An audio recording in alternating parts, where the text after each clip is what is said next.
احمق لوگ کہیں گے کہ مسلمان جس قبلے پر پہلے سے چلے آتے تھے اب اس سے کیوں منہ پھیر بیٹھے؟ تم کہہ دو کہ مشرق اور مغرب سب اللہ ہی کا ہے، وہ جس کو چاہتا ہے سیدھے رستے پر چلاتا ہے، اور اسی طرح ہم نے تم کو امت معتدل بنایا ہے تاکہ تم لوگوں پر گواہ بنو اور پیغمبر آخر الزمان صلی اللہ علیہ وآلہ وسلم تم پر گواہ بنے۔ اور جس قبلے پر تم پہلے تھے اس کو ہم نے اس لیے مقرر کیا تھا کہ معلوم کریں کہ کون ہمارے پیغمبر کا تابع رہتا ہے اور کون الٹے پاؤں پھر جاتا ہے۔ اور یہ بات یعنی تحویل قبلہ لوگوں کو گراں معلوم ہوئی، مگر جن کو اللہ نے ہدایت بخشی ہے وہ اسے گراں نہیں سمجھتے، اور اللہ ایسا نہیں کہ تمہارے ایمان کو یوں ہی ضائع کر دے۔ اللہ تو لوگوں پر بڑا مہربان ہے، صاحب رحمت ہے۔ اے پیغمبر صلی اللہ علیہ وآلہ وسلم، ہم تمہارا آسمان کی طرف منہ اٹھانا دیکھ رہے ہیں، سو ہم تم کو اسی قبلے کی طرف جس کو تم پسند کرتے ہو منہ کرنے کا حکم دیں گے۔ تو اپنا منہ مسجد حرام یعنی خانہ کعبہ کی طرف پھیر لو، اور تم لوگ جہاں ہوا کرو نماز پڑھنے کے وقت اسی مسجد کی طرف منہ کر لیا کرو۔ اور جن لوگوں کو کتاب دی گئی ہے وہ خوب جانتے ہیں کہ یہ نیا قبلہ ان کے پروردگار کی طرف سے حق ہے، اور جو کام یہ لوگ کرتے ہیں اللہ ان سے بے خبر نہیں۔ اور اگر تم ان اہل کتاب کے پاس تمام نشانیاں بھی لے کر آؤ تو بھی یہ تمہارے قبلے کی پیروی نہ کریں، اور تم بھی ان کے قبلے کی پیروی کرنے والے نہیں ہو، اور ان میں سے بھی بعض کے قبلے کے پیرو نہیں۔ اور اگر تم باوجود اس کے کہ تمہارے پاس علم یعنی اللہ کا حکم آ چکا ہے ان کی خواہشوں کے پیچھے چلو گے تو ظالموں میں ہو جاؤ گے۔ جن لوگوں کو ہم نے کتاب دی ہے وہ ان پیغمبر آخر الزمان صلی اللہ علیہ وآلہ وسلم کو اس طرح پہچانتے ہیں جس طرح اپنے بیٹوں کو پہچانا کرتے ہیں، مگر ایک فریق ان میں سے سچی بات کو جان بوجھ کر چھپا رہا ہے۔ اے پیغمبر صلی اللہ علیہ وآلہ وسلم، یہ نیا قبلہ تمہارے پروردگار کی طرف سے حق ہے، تو تم ہرگز شک کرنے والوں میں نہ ہونا، اور ہر ایک شخص کے لیے ایک سمت مقرر ہے جدھر وہ عبادت کے وقت منہ کیا کرتا ہے، تو تم نیکیوں میں سبقت حاصل کرو۔ تم جہاں ہوگے اللہ تم سب کو جمع کرے گا، بے شک اللہ ہر چیز پر قادر ہے۔ اور تم جہاں سے نکلو نماز میں اپنا منہ مسجد حرام کی طرف کر لیا کرو، بے شبہ یہ تمہارے پروردگار کی طرف سے حق ہے، اور تم لوگ جو کچھ کرتے ہو اللہ اس سے بے خبر نہیں۔ اور تم جہاں سے نکلو مسجد حرام کی طرف منہ کر کے نماز پڑھا کرو، اور مسلمانوں تم جہاں ہوا کرو اسی مسجد کی طرف رخ کیا کرو۔ یہ تاکید اس لیے کی گئی ہے کہ لوگ تم کو کسی طرح کا الزام نہ دے سکیں، مگر ان میں سے جو ظالم ہیں وہ الزام دیں تو دیں، سو ان سے مت ڈرنا اور مجھی سے ڈرتے رہنا، اور یہ بھی مقصود ہے کہ میں تم کو اپنی تمام نعمتیں بخشوں، اور یہ بھی کہ تم راہ راست پر چلو۔ جس طرح من جملہ اور نعمتوں کے ہم نے تمہیں میں سے ایک رسول بھیجے ہیں جو تم کو ہماری آیتیں پڑھ پڑھ کر سناتے اور تمہیں پاک بناتے، اور کتاب یعنی قرآن اور دانائی سکھاتے ہیں، اور ایسی باتیں بتاتے ہیں جو تم پہلے نہیں جانتے تھے، سو تم مجھے یاد کیا کرو، میں تمہیں یاد کیا کروں گا، اور میرا احسان مانتے رہنا اور میری ناشکری نہ کرنا۔ اے ایمان والو، صبر اور نماز سے مدد لیا کرو، بے شک اللہ صبر کرنے والوں کے ساتھ ہے۔ اور جو لوگ اللہ کی راہ میں مارے جائیں ان کی نسبت یہ نہ کہنا کہ وہ مرے ہوئے ہیں، وہ مردہ نہیں بلکہ زندہ ہیں، لیکن تم کو شعور نہیں۔ اور ہم کسی قدر خوف اور بھوک اور مال اور جانوں اور میووں کے نقصان سے تمہاری آزمائش کریں گے، اور صبر کرنے والوں کو بشارت سنا دو کہ ان لوگوں پر جب کوئی مصیبت واقع ہوتی ہے تو کہتے ہیں کہ ہم اللہ ہی کا مال ہیں اور اسی کی طرف لوٹ کر جانے والے ہیں۔ یہی لوگ ہیں جن پر ان کے پروردگار کی عنایتیں ہیں اور خصوصی رحمت بھی ہے، اور یہی سیدھے رستے پر ہیں۔ بے شک کوہ صفا اور مروہ اللہ کی نشانیوں میں سے ہیں، تو جو شخص خانہ کعبہ کا حج یا عمرہ کرے اس پر کچھ گناہ نہیں کہ دونوں کے درمیان چکر لگائے، بلکہ یہ ایک نیک کام ہے، اور جو کوئی نیک کام کرے تو اللہ قدردان ہے، دانا ہے۔ جو لوگ ہمارے حکموں اور ہدایتوں کو جو ہم نے نازل کی ہیں کسی غرض فاسد سے چھپاتے ہیں، باوجود کہ ہم نے ان کو لوگوں کے سمجھانے کے لیے اپنی کتاب میں کھول کھول کر بیان کر دیا ہے۔ ایسوں پر اللہ اور تمام لعنت کرنے والے لعنت کرتے ہیں۔ ہاں، جو توبہ کرتے ہیں اور اپنی حالت درست کر لیتے ہیں اور احکام الہی کو صاف صاف بیان کر دیتے ہیں تو میں ان کے قصور معاف کر دیتا ہوں، اور میں بڑا معاف کرنے والا، بڑا مہربان ہوں۔ جو لوگ کافر ہوئے اور کافر ہی مرے، ایسوں پر اللہ کی اور فرشتوں کی اور انسانوں کی سب کی لعنت، وہ ہمیشہ اسی لعنت میں گرفتار رہیں گے۔ ان سے نہ تو عذاب ہلکا ہی کیا جائے گا اور نہ انہیں کچھ مہلت ملے گی۔ اور لوگوں، تمہارا معبود ایک ہی معبود ہے، اس بڑے مہربان اور رحم والے کے سوا کوئی عبادت کے لائق نہیں۔ بے شک آسمانوں اور زمین کے پیدا کرنے میں اور رات اور دن کے ایک دوسرے کے پیچھے آنے جانے میں اور کشتیوں اور جہازوں میں جو سمندر میں لوگوں کے فائدے کے لیے رواں ہیں، اور میں جس کو اللہ آسمان سے برساتا اور اس سے زمین کو اس کے مردہ ہو جانے کے بعد زندہ یعنی خشک ہو جانے کے بعد سرسبز کر دیتا ہے، اور زمین پر ہر قسم کے جانور پھیلانے میں اور ہواؤں کے چلانے میں اور بادلوں میں جو آسمان اور زمین کے درمیان گھرے رہتے ہیں، عقل مندوں کے لیے اللہ کی قدرت کی نشانیاں ہیں۔ اور بعض لوگ ایسے ہیں جو غیر اللہ کو اللہ کا شریک بناتے اور ان سے اللہ کی سی محبت کرتے ہیں، لیکن جو ایمان والے ہیں وہ تو اللہ ہی کے سب سے زیادہ دوست دار ہیں۔ اور اے کاش ظالم لوگ جو بات عذاب کے وقت دیکھیں گے اب دیکھ لیتے کہ سب طرح کی طاقت اللہ ہی کو ہے، اور یہ کہ اللہ سخت عذاب کرنے والا ہے۔ اس دن کفر کے پیشوا اپنے پیروں سے بیزاری ظاہر کریں گے اور دونوں عذاب الہی دیکھ لیں گے اور ان کے آپس کے تعلقات منقطع ہو جائیں گے۔ یہ حال دیکھ کر پیروی کرنے والے حسرت سے کہیں گے کہ اے کاش ہمیں پھر دنیا میں جانا نصیب ہو، تاکہ جس طرح یہ ہم سے بیزار ہو رہے ہیں اسی طرح ہم بھی ان سے بیزار ہوں۔ اس طرح اللہ ان کے اعمال حسرت بنا کر دکھائے گا اور وہ دوزخ سے نکل نہیں سکیں گے۔ لوگوں، جو چیزیں زمین میں حلال طیب ہیں وہ کھاؤ، اور شیطان کے قدموں پر نہ چلو، وہ تمہارا کھلا دشمن ہے۔ وہ تو تم کو برائی اور بے حیائی ہی کے کام کرنے کو کہتا ہے، اور یہ بھی کہ اللہ کی نسبت ایسی باتیں کہو جن کا تمہیں کچھ بھی علم نہیں۔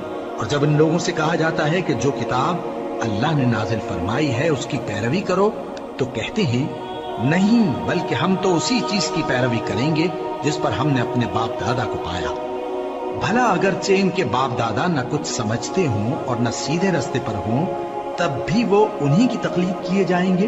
جو لوگ کافر ہیں ان کی مثال اس شخص کی سی ہے جو کسی ایسی چیز کو آواز دے جو پکار اور آواز کے سوا کچھ سن نہ سکے۔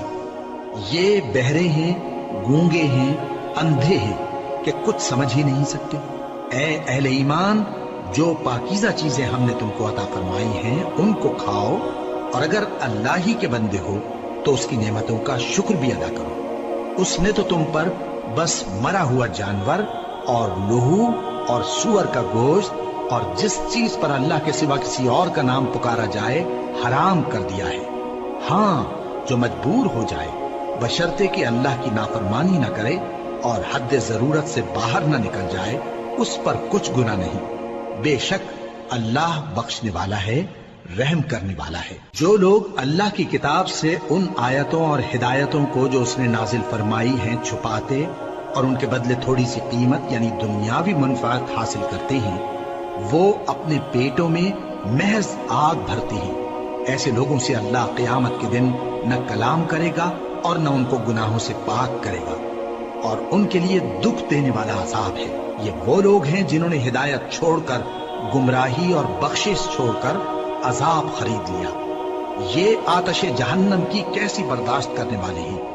یہ اس لیے کہ اللہ نے کتاب سچائی کے ساتھ نازل فرمائی، اور جن لوگوں نے اس کتاب میں اختلاف کیا وہ ضد میں آ کر نیکی سے دور ہو گئے ہیں۔ نیکی یہی نہیں کہ تم مشرق و مغرب کو قبلہ سمجھ کر ان کی طرف منہ کر لو، بلکہ نیکی یہ ہے کہ لوگ اللہ پر اور روز آخر پر اور فرشتوں پر اور اللہ کی کتاب پر اور پیغمبروں پر ایمان لائیں، اور مال باوجود عزیز رکھنے کے رشتہ داروں اور یتیموں اور محتاجوں اور مسافروں اور مانگنے والوں کو دیں، اور گردنوں کے چھڑانے میں خرچ کریں، اور نماز پڑھیں اور زکات دیں، اور جب عہد کر لیں تو اس کو پورا کریں، اور سختی اور تکلیف میں اور جنگ کے وقت ثابت قدم رہیں۔ یہی لوگ ہیں جو ایمان میں سچے ہیں، اور یہی ہیں جو اللہ سے ڈرنے والے ہیں۔ مومنوں، تم کو مقتولوں کے بارے میں قصاص یعنی خون کے بدلے خون کا حکم دیا جاتا ہے، اس طرح پر کہ آزاد کے بدلے آزاد مارا جائے،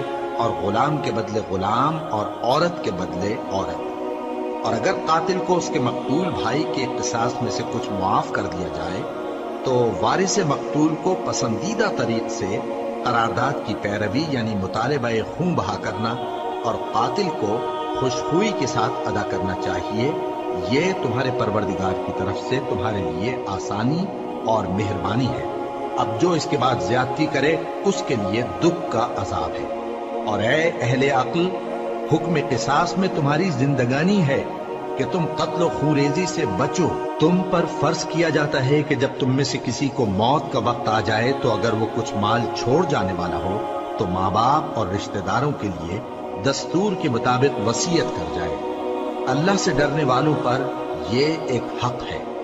پھر جو شخص وصیت کو سننے کے بعد اس کو بدل ڈالے تو اس کے بدلنے کا گناہ انہی لوگوں پر ہے جو اس کو بدلے، اور بے شک اللہ سنتا جانتا ہے۔ اب اگر کسی کو وصیت کرنے والے کی طرف سے کسی وارث کی طرفداری یا حق تلفی کا اندیشہ ہو تو اگر وہ وصیت کو بدل کر وارثوں میں صلح کرا دے تو اس پر کچھ گناہ نہیں، بے شک اللہ بخشنے والا ہے، رحم والا ہے۔ مومنوں، تم پر روزے فرض کیے گئے ہیں جس طرح تم سے پہلے لوگوں پر فرض کیے گئے تھے تاکہ تم پرہیزگار بنو۔ روزوں کے دن گنتی کے چند روز ہیں، تو جو شخص تم میں سے بیمار ہو یا سفر میں ہو تو دوسرے دنوں میں روزوں کا شمار پورا کر لیں۔ اور جو لوگ روزہ رکھنے کی طاقت رکھیں لیکن رکھے نہیں، وہ روزے کے بدلے محتاج کو کھانا کھلا دیں۔ اور جو کوئی اپنی مرضی سے زیادہ نیکی کرے تو اس کے حق میں زیادہ اچھا ہے، اور اگر سمجھو تو روزہ رکھنا ہی تمہارے حق میں بہتر ہے۔ روزوں کا مہینہ رمضان کا مہینہ ہے جس میں قرآن اول نازل ہوا، جو لوگوں کا رہنما ہے اور جس میں ہدایت کی کھلی نشانیاں ہیں، اور جو حق و باطل کو الگ الگ کرنے والا ہے۔ تو جو کوئی تم میں سے اس مہینے میں موجود ہو چاہیے کہ پورے مہینے کے روزے رکھے، اور جو بیمار ہو یا سفر میں ہو تو دوسرے دنوں میں روزے رکھ کر ان کا شمار پورا کر لے۔ اللہ تمہارے حق میں آسانی چاہتا ہے اور سختی نہیں چاہتا، اور یہ آسانی کا حکم اس لیے دیا گیا ہے کہ تم روزوں کا شمار پورا کر لو، اور اس احسان کے بدلے کہ اللہ نے تم کو ہدایت بخشی ہے تم اس کو بزرگی سے یاد کرو اور اس کا شکر کرو۔ اور اے پیغمبر، جب تم سے میرے بندے میرے بارے میں دریافت کریں تو انہیں معلوم ہو کہ میں تو تمہارے پاس ہی ہوں۔ جب کوئی پکارنے والا مجھے پکارتا ہے تو میں اس کی دعا قبول کرتا ہوں۔ تو ان کو چاہیے کہ میرے حکموں کو مانیں اور مجھ پر ایمان رکھیں تاکہ نیک رستہ پائیں۔ روزوں کی راتوں میں تمہارے لیے اپنی عورتوں کے پاس جانا جائز کر دیا گیا ہے۔ وہ تمہاری پوشاک ہیں اور تم ان کی پوشاک ہو۔ اللہ کو معلوم ہے کہ تم ان کے پاس جانے سے اپنے حق میں خیانت کرتے تھے، سو اس نے تم پر مہربانی کی اور تمہاری حرکات سے درگزر فرمائی۔ تو اب تم کو اختیار ہے کہ ان سے مباشرت کرو، اور اللہ نے جو چیز تمہارے لیے لکھ رکھی ہے یعنی اولاد، اس کو اللہ سے طلب کرو اور کھاؤ اور پیو، یہاں تک کہ صبح کی سفید دھاری رات کی سیاہ دھاری سے الگ نظر آنے لگے۔ پھر روزہ رکھ کر رات تک پورا کرو، اور جب تم مسجدوں میں اعتکاف بیٹھتے ہو تو ان سے مباشرت نہ کرو، یہ اللہ کی حدیں ہیں، ان کے پاس نہ جانا۔ اسی طرح اللہ اپنی آیتیں لوگوں کے سمجھانے کے لیے کھول کھول کر بیان فرماتا ہے تاکہ وہ پرہیزگار بنے۔ اور آپس میں ایک دوسرے کا مال ناحق نہ کھاؤ، اور نہ اس کو رشوتاً حاکموں کے پاس پہنچاؤ تاکہ لوگوں کے مال کا کچھ حصہ ناجائز طور پر کھا جاؤ، اور اسے تم جانتے بھی ہو۔ اے پیغمبر، لوگ تم سے نئے چاند کے بارے میں دریافت کرتے ہیں کہ گھٹتا بڑھتا کیوں ہے۔ کہہ دو کہ وہ لوگوں کے کاموں کی میعادیں اور حج کے وقت معلوم ہونے کا ذریعہ ہے، اور نیکی اس بات میں نہیں کہ احرام کی حالت میں گھروں میں ان کے پچھواڑے کی طرف سے آؤ، بلکہ نیکوکار وہ ہے جو پرہیزگار ہو، اور گھروں میں ان کے دروازوں سے آیا کرو، اور اللہ سے ڈرتے رہو تاکہ کامیاب ہو جاؤ۔ اور جو لوگ تم سے لڑتے ہیں تم بھی اللہ کی راہ میں ان سے لڑو، مگر زیادتی نہ کرنا، کہ اللہ زیادتی کرنے والوں کو دوست نہیں رکھتا، اور ان کو جہاں پاؤ قتل کر دو، اور جہاں سے انہوں نے تم کو نکالا ہے یعنی مکے سے، وہاں سے تم بھی ان کو نکال دو۔ اور دین سے گمراہ کرنے کا فساد قتل و خونریزی سے کہیں بڑھ کر ہے، اور جب تک وہ تم سے مسجد حرام یعنی خانہ کعبہ کے پاس نہ لڑیں تم بھی وہاں ان سے نہ لڑنا۔ ہاں اگر وہ تم سے لڑیں تو تم ان کو قتل کر ڈالو، کافروں کی یہی سزا ہے۔ پھر اگر وہ باز آ جائیں تو اللہ بخشنے والا ہے، رحم کرنے والا ہے۔ اور ان سے اس وقت تک لڑتے رہنا کہ فساد نابود ہو جائے اور ملک میں اللہ ہی کا دین غالب ہو جائے۔ پھر اگر وہ فساد سے باز آ جائیں تو ظالموں کے سوا کسی پر زیادتی نہیں کرنی چاہیے۔ ادب کا مہینہ ادب کے مہینے کے مقابل ہے، اور ادب کی چیزیں ایک دوسرے کا بدلہ ہیں۔ پس اگر کوئی تم پر زیادتی کرے تو جیسی زیادتی وہ تم پر کرے ویسی ہی تم اس پر کرو، اور اللہ سے ڈرتے رہو اور جان رکھو کہ اللہ ڈرنے والوں کے ساتھ ہے۔ اور اللہ کی راہ میں مال خرچ کرو اور اپنے آپ کو ہلاکت میں نہ ڈالو، اور نیکی کرو، بے شک اللہ نیکی کرنے والوں کو دوست رکھتا ہے۔ اور اللہ کی خوشنودی کے لیے حج اور عمرے کو پورا کرو، اور اگر راستے میں روک لیے جاؤ تو جیسی قربانی میسر ہو کر دو، اور جب تک قربانی اپنے مقام پر نہ پہنچ جائے سر نہ منڈاؤ۔ اور اگر کوئی تم میں بیمار ہو یا اس کے سر میں کسی طرح کی تکلیف ہو تو اگر وہ سر منڈا لے تو اس کے بدلے روزے رکھے یا صدقہ دے یا قربانی کرے۔ پھر جب تکلیف دور ہو کر تم مطمئن ہو جاؤ تو جو تم میں حج کے وقت تک عمرے سے فائدہ اٹھانا چاہے وہ جیسی قربانی میسر ہو کرے، اور جس کو قربانی نہ ملے وہ 3 روزے ایام حج میں رکھے اور 7 جب واپس ہو۔ یہ پورے 10 ہوئے۔ یہ حکم اس شخص کے لیے ہے جس کے اہل و عیال مکے میں نہ رہتے ہوں۔ اور اللہ سے ڈرتے رہو اور جان رکھو کہ اللہ سخت عذاب دینے والا ہے۔ حج کے مہینے معین ہیں جو معلوم ہیں، تو جو شخص ان مہینوں میں حج کی نیت کر لے تو حج کے دنوں میں نہ عورتوں سے اختلاط کرے، نہ کوئی برا کام کرے اور نہ کسی سے جھگڑے۔ اور جو نیک کام تم کرو گے وہ اللہ کو معلوم ہو جائے گا۔ اور زاد راہ یعنی رستے کا خرچ ساتھ لے جاؤ، کیونکہ بہترین زاد راہ پرہیزگاری ہے۔ اور اے اہل عقل، مجھی سے ڈرتے رہو، اس کا تمہیں کچھ گناہ نہیں کہ حج کے دنوں میں بذریعہ تجارت اپنے پروردگار سے روزی طلب کرو۔ اور جب عرفات سے واپس ہونے لگو تو مشعر حرام یعنی مزدلفہ میں اللہ کا ذکر کرو، اور اس طرح ذکر کرو جس طرح اس نے تم کو سکھایا، اور اس سے پیشتر تم لوگ ان طریقوں سے محض ناواقف تھے۔ پھر جہاں سے اور لوگ واپس ہوں وہیں سے تم بھی واپس ہو، اور اللہ سے بخشش مانگو، بے شک اللہ بخشنے والا ہے، رحمت کرنے والا ہے۔ پھر جب حج کے تمام ارکان پورے کر چکو تو مینا میں اللہ کو یاد کرو جس طرح اپنے باپ دادا کو یاد کیا کرتے تھے، بلکہ اس سے بھی زیادہ۔ اور بعض لوگ ایسے ہیں جو اللہ سے التجا کرتے ہیں کہ اے پروردگار ہم کو جو دینا ہے دنیا ہی میں دے دے، اور ایسے لوگوں کا آخرت میں کچھ حصہ نہیں۔ اور بعض ایسے ہیں کہ دعا کرتے ہیں کہ پروردگار ہم کو دنیا میں بھی نعمت عطا فرما اور آخرت میں بھی نعمت بخشیو اور دوزخ کے عذاب سے محفوظ رکھیو۔ یہی لوگ ہیں جن کے لیے ان کے کاموں کا حصہ یعنی اجر نیک تیار ہے، اور اللہ جلد حساب لینے والا ہے۔ اور قیام منا کے دنوں میں جو گنتی کے دن ہیں اللہ کو یاد کرو۔ اگر کوئی جلدی کرے اور 2 ہی دن میں چل دے تو اس پر بھی کچھ گناہ نہیں، اور جو بات تک ٹھہرا رہے اس پر بھی کچھ گناہ نہیں۔ یہ باتیں اس شخص کے لیے ہیں جو اللہ سے ڈرے، اور تم لوگ اللہ سے ڈرتے رہو اور جان رکھو کہ تم سب اس کے پاس جمع کیے جاؤ گے۔ اور کوئی شخص تو ایسا ہے جس کی گفتگو دنیا کی زندگی میں تم کو دلکش معلوم ہوتی ہے، اور وہ اپنے معافی ضمیر پر یعنی اس بات پر جو اس کے دل میں ہے اللہ کو گواہ بناتا ہے، حالانکہ وہ سخت جھگڑالو ہے۔ اور جب پیٹ پھیر کر چلا جاتا ہے تو زمین میں دوڑتا پھرتا ہے تاکہ اس میں فتنہ انگیزی کرے اور کھیتی کو برباد اور انسانوں اور حیوانوں کی نسل کو نابود کر دے، اور اللہ فتنہ انگیزی کو پسند نہیں کرتا۔ اور جب اس سے کہا جاتا ہے کہ اللہ سے خوف کر تو غرور اس کو گناہ میں پھنسا دیتا ہے، سو اس کو جہنم کافی ہے اور وہ بہت برا ٹھکانہ ہے۔ اور کوئی شخص ایسا ہے کہ اللہ کی خوشنودی حاصل کرنے کے لیے اپنی جان بیچ ڈالتا ہے، اور اللہ بندوں پر بہت مہربان ہے۔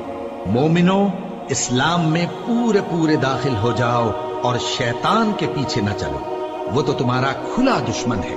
پھر اگر تم احکام روشن پہنچ جانے کے بعد لڑکھڑا جاؤ تو جان رکھو کہ اللہ غالب ہے، حکمت والا ہے۔ کیا یہ لوگ اسی بات کے منتظر ہیں کہ ان پر اللہ کا عذاب بادل کے سائبانوں میں نازل ہو اور فرشتے بھی اتر آئیں اور کام تمام کر دیا جائے؟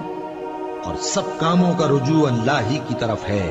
اے پیغمبر، بنی اسرائیل سے پوچھو کہ ہم نے ان کو کتنی کھلی نشانیاں دی، اور جو شخص اللہ کی نعمت کو اپنے پاس آنے کے بعد بدل دے تو اللہ سخت عذاب کرنے والا ہے۔ اور جو کافر ہیں ان کے لیے دنیا کی زندگی خوشنما کر دی گئی ہے، اور وہ مومنوں سے تمسخر کرتی ہیں، لیکن جو پرہیزگار ہیں وہ قیامت کے دن ان سے اوپر ہوں گے۔ اور اللہ جس کو چاہتا ہے بے حساب رزق دیتا ہے۔ پہلے تو سب لوگوں کا ایک ہی مذہب تھا، لیکن وہ آپس میں اختلاف کرنے لگے تو اللہ نے ان کی طرف بشارت دینے والے اور ڈر سنانے والے پیغمبر بھیجے، اور ان پر سچائی کے ساتھ کتابیں نازل کی، تاکہ جن امور میں لوگ اختلاف کرتے تھے ان کا ان میں فیصلہ کر دے۔ اور اس میں اختلاف بھی انہی لوگوں نے کیا جن کو کتاب دی گئی تھی، باوجود کہ ان کے پاس کھلے ہوئے احکام آ چکے تھے، اور یہ اختلاف انہوں نے صرف آپس کی ضد سے کیا۔ تو جس امر حق میں وہ اختلاف کرتے تھے اللہ نے اپنی مہربانی سے مومنوں کو اس کی راہ دکھا دی، اور اللہ جس کو چاہتا ہے سیدھا رستہ دکھا دیتا ہے۔ کیا تم یہ خیال کرتے ہو کہ یوں ہی بہشت میں داخل ہو جاؤ گے، اور ابھی تم کو پہلے لوگوں کی سی مشکلیں تو پیش آئی ہی نہیں؟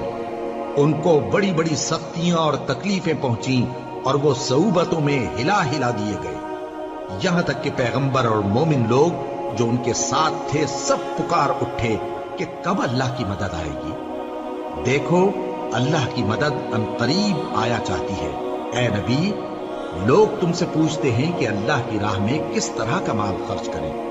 کہہ دو کہ جو چاہو خرچ کرو، لیکن جو مال خرچ کرنا چاہو وہ درجہ بدرجہ اہل استحقاق یعنی ماں باپ کو اور قریب کے رشتہ داروں کو اور یتیموں کو اور محتاجوں کو اور مسافروں کو سب کو دو، اور جو بھلائی تم کرو گے اللہ اس کو جانتا ہے۔ مسلمانوں، تم پر اللہ کے رستے میں لڑنا فرض کر دیا گیا ہے، اور وہ تمہیں ناگوار تو ہوگا، مگر عجب نہیں کہ ایک چیز تم کو بری لگے اور وہ تمہارے حق میں بھلی ہو، اور عجب نہیں کہ ایک چیز تم کو بھلی لگے اور وہ تمہارے لیے مضر ہو، اور ان باتوں کو اللہ ہی بہتر جانتا ہے اور تم نہیں جانتے۔ اے پیغمبر، لوگ تم سے عزت والے مہینوں میں لڑائی کرنے کے بارے میں دریافت کرتے ہیں، کہہ دو کہ ان میں لڑنا بڑا گناہ ہے، اور اللہ کی راہ سے روکنا اور اس سے کفر کرنا اور مسجد حرام یعنی خانہ کعبہ میں جانے سے بند کرنا اور اہل مسجد کو اس میں سے نکال دینا جو یہ کفار کرتے ہیں، اللہ کے نزدیک اس سے بھی زیادہ گناہ ہے، اور فتنہ انگیزی خونریزی سے بھی بڑھ کر ہے۔ اور یہ لوگ ہمیشہ تم سے لڑتے رہیں گے، یہاں تک کہ اگر مقدور رکھیں تو تم کو تمہارے دین سے پھیر دے، اور جو کوئی تم میں سے اپنے دین سے پھر کر کافر ہو جائے گا اور کافر ہی مرے گا تو ایسے لوگوں کے اعمال دنیا اور آخرت دونوں میں برباد ہو جائیں گے، اور یہی لوگ دوزخ میں جانے والے ہیں جس میں ہمیشہ رہیں گے۔ جو لوگ ایمان لائے اور اللہ کے لیے وطن چھوڑ گئے اور کفار سے جنگ کرتے رہے وہی اللہ کی رحمت کے امیدوار ہیں، اور اللہ بخشنے والا ہے، رحمت کرنے والا ہے۔ اے پیغمبر، لوگ تم سے شراب اور جوئے کا حکم دریافت کرتے ہیں، کہہ دو کہ ان میں گناہ بڑے ہیں اور لوگوں کے لیے کچھ فائدے بھی ہیں، مگر ان کے گناہ فائدوں سے کہیں زیادہ ہیں۔ اور یہ بھی تم سے پوچھتے ہیں کہ اللہ کی راہ میں کون سا مال خرچ کریں، کہہ دو کہ جو ضرورت سے زیادہ ہو۔ اس طرح اللہ تمہارے لیے اپنے احکام کھول کھول کر بیان فرماتا ہے تاکہ تم سوچو، یعنی دنیا اور آخرت کی باتوں میں غور کرو۔ اور تم سے یتیموں کے بارے میں بھی دریافت کرتے ہیں، کہہ دو کہ ان کی حالت کی اصلاح بہت اچھا کام ہے، اور اگر تم ان سے مل جل کر رہنا یعنی خرچ اکٹھا رکھنا چاہو تو وہ تمہارے بھائی ہیں، اور اللہ خوب جانتا ہے کہ خرابی کرنے والا کون ہے اور اصلاح کرنے والا کون۔ اور اگر اللہ چاہتا تو تم کو تکلیف میں ڈال دیتا، بے شک اللہ غالب ہے، حکمت والا ہے۔ اور مومنوں مشرک عورتوں سے جب تک وہ ایمان نہ لائیں نکاح نہ کرنا، کیونکہ مشرک عورت خواہ تم کو کیسی ہی بھلی لگے اس سے مومن لونڈی بہتر ہے۔ اور اسی طرح مشرک مرد جب تک ایمان نہ لائیں مومن عورتوں کو ان کی زوجیت میں نہ دینا، کیونکہ مشرک مرد سے خواہ وہ تم کو کیسا ہی بھلا لگے مومن غلام بہتر ہے۔ یہ مشرک لوگوں کو دوزخ کی طرف بلاتی ہیں، اور اللہ اپنی مہربانی سے بہشت اور بخشش کی طرف بلاتا ہے، اور اپنے حکم لوگوں سے کھول کھول کر بیان کرتا ہے تاکہ نصیحت حاصل کرے۔ اور تم سے حیض کے بارے میں دریافت کرتے ہیں، کہہ دو وہ تو نجاست ہے، سو ایام حیض میں عورتوں سے کنارہ کش رہو، اور جب تک وہ پاک نہ ہو جائیں ان سے مقاربت نہ کرو۔ ہاں جب وہ پاک ہو جائیں تو جس طریق سے اللہ نے تمہیں ارشاد فرمایا ہے ان کے پاس جاؤ، کچھ شک نہیں کہ اللہ توبہ کرنے والوں اور پاک صاف رہنے والوں کو دوست رکھتا ہے۔ تمہاری عورتیں تمہاری کھیتی ہیں، تو اپنی کھیتی میں جس طرح چاہو جاؤ، اور اپنے لیے نیک عمل آگے بھیجو، اور اللہ سے ڈرتے رہو، اور جان رکھو کہ ایک دن تمہیں اس کے روبرو حاضر ہونا ہے۔ اور اے پیغمبر ایمان والوں کو بشارت سنا دو، اور اللہ کے نام کو اس بات کا ہیلا نہ بنانا کہ اس کی قسمیں کھا کھا کر سلوک کرنے اور پرہیزگاری کرنے اور لوگوں میں صلح و سازگاری کرانے سے رک جاؤ۔ اور اللہ سب کچھ سنتا ہے، جانتا ہے۔ اللہ تمہاری لغو قسموں پر تم سے مواخذہ نہیں کرے گا، لیکن جو قسمیں تم قصد دلی سے کھاؤ گے ان پر مواخذہ کرے گا، اور اللہ بخشنے والا ہے، بردبار ہے۔ جو لوگ اپنی عورتوں کے پاس جانے کی قسم کھا لیں ان کو 4 مہینے تک انتظار کرنا چاہیے۔ اگر اس عرصے میں قسم سے رجوع کر لیں تو اللہ بخشنے والا ہے، مہربان ہے۔ اور اگر طلاق کا ارادہ کر لیں تو بھی اللہ سنتا ہے، جانتا ہے۔ اور طلاق والی عورتیں 3 حیض تک اپنے تئیں روکے رہیں، اور اگر وہ اللہ اور روز قیامت پر ایمان رکھتی ہیں تو ان کو جائز نہیں کہ اللہ نے جو کچھ ان کے شکم میں پیدا کیا ہے اس کو چھپائیں۔ اور ان کے خاوند اگر پھر موافقت چاہیں تو اس مدت میں وہ ان کو اپنی زوجیت میں لے لینے کے زیادہ حقدار ہیں۔ اور عورتوں کا حق مردوں پر ویسا ہی ہے جیسے دستور کے مطابق مردوں کا حق عورتوں پر ہے، البتہ مردوں کو عورتوں پر 1 درجہ فضیلت ہے، اور اللہ غالب ہے، صاحب حکمت ہے۔ طلاق صرف 2 بار ہے، یعنی جب 2 دفعہ طلاق دے دی جائے تو پھر عورتوں کو یا تو بطریق شائستہ نکاح میں رہنے دینا ہے یا بھلائی کے ساتھ چھوڑ دینا۔ اور یہ جائز نہیں کہ جو مہر تم ان کو دے چکے ہو اس میں سے کچھ واپس لے لو۔ ہاں اگر زن و شوہر کو خوف ہو کہ وہ اللہ کی حدوں کو قائم نہیں رکھ سکیں گے تو اگر عورت خاوند کے ہاتھ سے رہائی پانے کے بدلے میں کچھ دے ڈالے تو دونوں پر کچھ گناہ نہیں۔ یہ اللہ کی مقرر کی ہوئی حدیں ہیں، ان سے باہر نہ نکلنا، اور جو لوگ اللہ کی حدوں سے باہر نکل جائیں گے وہ گناہگار ہوں گے۔ پھر اگر شوہر 2 طلاقوں کے بعد تیسری طلاق عورت کو دے دے تو اس کے بعد جب تک عورت کسی دوسرے شخص سے نکاح نہ کر لے اس پہلے شوہر پر حلال نہ ہوگی۔ ہاں اگر دوسرا خاوند بھی طلاق دے دے اور عورت اور پہلا خاوند پھر ایک دوسرے کی طرف رجوع کر لیں تو ان پر کچھ گناہ نہیں، بشرطے کہ دونوں یقین کریں کہ اللہ کی حدوں کو قائم رکھ سکیں گے، اور یہ اللہ کی حدیں ہیں، ان کو وہ ان لوگوں کے لیے بیان فرماتا ہے جو علم رکھتے ہیں۔ اور جب تم عورتوں کو 2 دفعہ طلاق دے چکو اور ان کی عدت پوری ہو جائے تو انہیں یا تو حسن سلوک سے نکاح میں رہنے دو یا بطریق شائستہ رخصت کر دو، اور اس نیت سے ان کو نکاح میں نہ رہنے دینا چاہیے کہ انہیں تکلیف دو اور ان پر زیادتی کرو، اور جو ایسا کرے گا وہ اپنا ہی نقصان کرے گا۔ اور اللہ کے احکام کو ہنسی اور کھیل نہ بناؤ، اور اللہ نے تم کو جو نعمتیں بخشی ہیں اور تم پر جو کتاب اور دانائی کی باتیں نازل کی ہیں جن سے وہ تمہیں نصیحت فرماتا ہے ان کو یاد کرو، اور اللہ سے ڈرتے رہو، اور جان رکھو کہ اللہ ہر چیز سے واقف ہے۔ اور جب تم عورتوں کو طلاق دے چکو اور ان کی عدت پوری ہو جائے تو ان کو اپنے شوہروں کے ساتھ جب وہ آپس میں جائز طور پر راضی ہو جائیں نکاح کرنے سے مت روکو۔ اس حکم سے اس شخص کو نصیحت کی جاتی ہے جو تم میں اللہ اور روز آخر پر یقین رکھتا ہے۔ یہ تمہارے لیے نہایت خوب اور بہت پاکیزگی کی بات ہے، اور اللہ جانتا ہے اور تم نہیں جانتے۔ اور مائیں اپنے بچوں کو پورے 2 سال دودھ پلائیں یہ حکم اس شخص کے لیے ہے جو پوری مدت تک دودھ پلوانا چاہے، اور دودھ پلانے والی ماؤں کا کھانا اور کپڑا دستور کے مطابق باپ کے ذمے ہوگا۔ کسی شخص کو اس کی طاقت سے زیادہ تکلیف نہیں دی جاتی، تو یاد رکھو کہ نہ تو ماں کو اس کے بچے کے سبب نقصان پہنچایا جائے اور نہ باپ کو اس کی اولاد کی وجہ سے نقصان پہنچایا جائے، اور اسی طرح نان و نفقہ بچے کے وارث کے ذمے ہے۔ اور اگر دونوں یعنی ماں باپ آپس کی رضامندی اور صلاح سے بچے کا دودھ چھڑانا چاہیں تو ان پر کچھ گناہ نہیں، اور اگر تم اپنی اولاد کو دودھ پلوانا چاہو تو تم پر کچھ گناہ نہیں، بشرطے کہ تم دودھ پلانے والیوں کو دستور کے مطابق ان کا حق جو تم نے دینا کیا تھا دے دو، اور اللہ سے ڈرتے رہو اور جان رکھو کہ جو کچھ تم کرتے ہو اللہ اس کو دیکھ رہا ہے۔ اور جو لوگ تم میں سے مر جائیں اور عورتیں چھوڑ جائیں تو وہ عورتیں 4 مہینے اور 10 دن اپنے آپ کو روکے رہیں، اور جب یہ عدت پوری کر چکیں اور اپنے حق میں پسندیدہ کام یعنی نکاح کر لیں تو تم پر کچھ گناہ نہیں، اور اللہ تمہارے سب کاموں سے واقف ہے۔ اگر تم اشارے کنائے میں عورتوں کو نکاح کا پیغام بھیجو یا نکاح کی خواہش کو اپنے دلوں میں مخفی رکھو تو تم پر کچھ گناہ نہیں۔ اللہ کو معلوم ہے کہ تم ان سے نکاح کا ذکر کرو گے، مگر ایام عدت میں اس کے سوا کے دستور کے مطابق کوئی بات کہہ دو، پوشیدہ طور پر ان سے قول و قرار نہ کرنا، اور جب تک عدت پوری نہ ہو لے نکاح کا پختہ ارادہ نہ کرنا، اور جان رکھو کہ جو کچھ تمہارے دلوں میں ہے اللہ کو سب معلوم ہے، تو اس سے ڈرتے رہو اور جان رکھو کہ اللہ بخشنے والا ہے، حلم والا ہے۔ اور اگر تم عورتوں کو ان کے پاس جانے یا ان کا مہر مقرر کرنے سے پہلے طلاق دے دو تو تم پر کچھ گناہ نہیں، ہاں ان کو دستور کے مطابق کچھ خرچ ضرور دو، یعنی مقدور والا اپنے مقدور کے مطابق دے اور تنگ دست اپنی حیثیت کے مطابق۔ نیک لوگوں پر یہ ایک طرح کا حق ہے۔ اور اگر تم عورتوں کو ان کے پاس جانے سے پہلے طلاق دے دو لیکن مہر مقرر کر چکے ہو تو آدھا مہر دینا ہوگا۔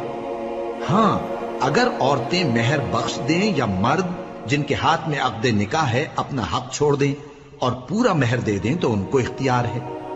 اور اگر تم مرد لوگ ہی اپنا حق چھوڑ دو تو یہ پرہیزگاری کی بات ہے، اور آپس میں بھلائی کرنے کو فراموش نہ کرنا۔ کچھ شک نہیں کہ اللہ تمہارے سب کاموں کو دیکھ رہا ہے۔ مسلمانوں، سب نمازیں خصوصاً بیچ کی نماز یعنی نماز عصر پورے اہتمام کے ساتھ ادا کرتے رہو اور اللہ کے آگے ادب سے کھڑے رہا کرو۔ پھر اگر تم خوف کی حالت میں ہو تو پیادے یا سوار جس حال میں ہو نماز پڑھ لو۔ پھر جب امن و اطمینان ہو جائے تو جس طریق سے اللہ نے تم کو سکھایا ہے جو تم پہلے نہیں جانتے تھے اللہ کو یاد کرو۔ اور جو لوگ تم میں سے مر جائیں اور عورتیں چھوڑ جائیں وہ اپنی عورتوں کے حق میں وصیت کر جائیں کہ ان کو 1 سال تک خرچ دیا جائے اور گھر سے نہ نکالی جائے۔ ہاں اگر وہ خود گھر سے چلی جائیں اور اپنے حق میں پسندیدہ کام یعنی نکاح کر لیں تو تم پر کچھ گناہ نہیں، اور اللہ زبردست ہے، حکمت والا ہے۔ اور مطلقہ عورتوں کو بھی دستور کے مطابق نان و نفقہ دینا چاہیے، پرہیزگاروں پر یہ بھی حق ہے۔ اسی طرح اللہ اپنے احکام تمہارے لیے بیان فرماتا ہے تاکہ تم سمجھو۔ بھلا تم نے ان لوگوں کو نہیں دیکھا جو شمار میں ہزاروں ہی تھے اور موت کے ڈر سے اپنے گھروں سے نکل بھاگے تھے؟ تو اللہ نے ان کو حکم دیا کہ مر جاؤ، پھر ان کو زندہ بھی کر دیا۔ کچھ شک نہیں کہ اللہ لوگوں پر مہربانی رکھتا ہے، لیکن اکثر لوگ شکر نہیں کرتے۔ اور مسلمانوں، اللہ کی راہ میں جہاد کرو اور جان رکھو کہ اللہ سب کچھ سنتا ہے، سب کچھ جانتا ہے۔ کون ہے کہ اللہ کو قرض حسنہ دے کہ وہ اس کے بدلے اس کو کئی گنا زیادہ دے گا؟ اور اللہ ہی روزی کو تنگ کرتا اور وہی اسے کشادہ کرتا ہے، اور تم اسی کی طرف لوٹ کر جاؤ گے۔ بھلا تم نے بنی اسرائیل کی ایک جماعت کو نہیں دیکھا جس نے موسیٰ کے بعد اپنے پیغمبر سے کہا کہ آپ ہمارے لیے ایک بادشاہ مقرر کر دیں تاکہ ہم اللہ کی راہ میں جہاد کریں؟ پیغمبر نے کہا کہ اگر تم کو جہاد کا حکم دیا جائے تو ایسا تو نہیں کہ لڑنے سے پہلو تہی کرو۔ وہ کہنے لگے کہ ہم اللہ کی راہ میں کیوں نہ لڑیں گے جبکہ ہم وطن سے خارج اور بال بچوں سے جدا کر دیے گئے۔ پھر جب ان کو جہاد کا حکم دیا گیا تو چند اشخاص کے سوا سب پھر گئے، اور اللہ ظالموں سے خوب واقف ہے۔ اور پیغمبر نے ان سے یہ بھی کہا کہ اللہ نے تم پر طالوت کو بادشاہ مقرر فرمایا ہے وہ بولے کہ اسے ہم پر بادشاہی کا حق کیوں کر ہو سکتا ہے؟ اس سے بڑھ کر بادشاہی کے مستحق تو ہم ہیں، اور اس کے پاس تو بہت سی دولت بھی نہیں۔ پیغمبر نے کہا کہ اللہ نے اس کو تم پر فضیلت دی ہے اور بادشاہی کے لیے منتخب فرمایا ہے۔ اس نے اسے علم بھی بہت سا بخشا ہے اور تن و توش بھی بڑا عطا کیا ہے، اور اللہ کو اختیار ہے جسے چاہے بادشاہی بخشے، وہ بڑا کشائش والا ہے، دانا ہے۔ اور پیغمبر نے ان سے کہا کہ ان کی یعنی طالوت کی بادشاہی کی نشانی یہ ہے کہ تمہارے پاس وہ صندوق آئے گا جس کو فرشتے اٹھائے ہوئے ہوں گے، اس میں تمہارے پروردگار کی طرف سے تسلی بخشنے والی چیز ہوگی اور کچھ اور چیزیں بھی ہوں گی جو موسیٰ اور ہارون چھوڑ گئے تھے۔ اگر تم ایمان رکھتے ہو تو یہ تمہارے لیے ایک بڑی نشانی ہے۔ غرض جب طالوت فوجیں لے کر روانہ ہوا تو اس نے ان سے کہا کہ اللہ ایک نہر سے تمہاری آزمائش کرنے والا ہے، جو شخص اس میں سے پانی پی لے گا اس کی نسبت تصور کیا جائے گا کہ وہ میرا نہیں، اور جو نہ پیے گا وہ سمجھا جائے گا کہ میرا ہے۔ ہاں اگر کوئی ہاتھ سے چلو بھر پانی لے لے تو خیر۔ جب وہ لوگ نہر پر پہنچے تو چند آدمیوں کے سوا سب نے پانی پی لیا۔ پھر جب طالوت اور مومن لوگ جو اس کے ساتھ تھے نہر کے پار ہو گئے تو کہنے لگے کہ آج ہم میں جالوت اور اس کے لشکر سے مقابلہ کرنے کی طاقت نہیں۔ جو لوگ یقین رکھتے تھے کہ ان کو اللہ کے روبرو حاضر ہونا ہے، وہ کہنے لگے کہ بسا اوقات تھوڑی سی جماعت نے اللہ کے حکم سے بڑی جماعت پر فتح حاصل کی ہے، اور اللہ ثابت قدم رہنے والوں کے ساتھ ہے۔ اور جب وہ لوگ جالوت اور اس کے لشکر کے مقابل میں آئے تو اللہ سے دعا کی کہ اے پروردگار، ہم پر صبر کے دہانے کھول دے اور ہمیں لڑائی میں ثابت قدم رکھ اور لشکر کفار پر فتح یاب کر۔ تو طالوت کی فوج نے اللہ کے حکم سے ان کو شکست دے دی، اور داؤد نے جالوت کو قتل کر ڈالا، اور اللہ نے ان کو بادشاہی اور دانائی بخشی اور جو کچھ چاہا سکھایا۔ اور اگر اللہ لوگوں کو ایک دوسرے پر چڑھائی اور حملہ کرنے سے نہ ہٹاتا رہتا تو کرۂ ارض تباہ ہو جاتا، لیکن اللہ اہل عالم پر بڑا مہربان ہے۔ یہ اللہ کی آیتیں ہیں جو ہم تم کو سچائی کے ساتھ پڑھ کر سناتے ہیں، اور اے محمد صلی اللہ علیہ وآلہ وسلم، تم بلا شبہ پیغمبروں میں سے ہو۔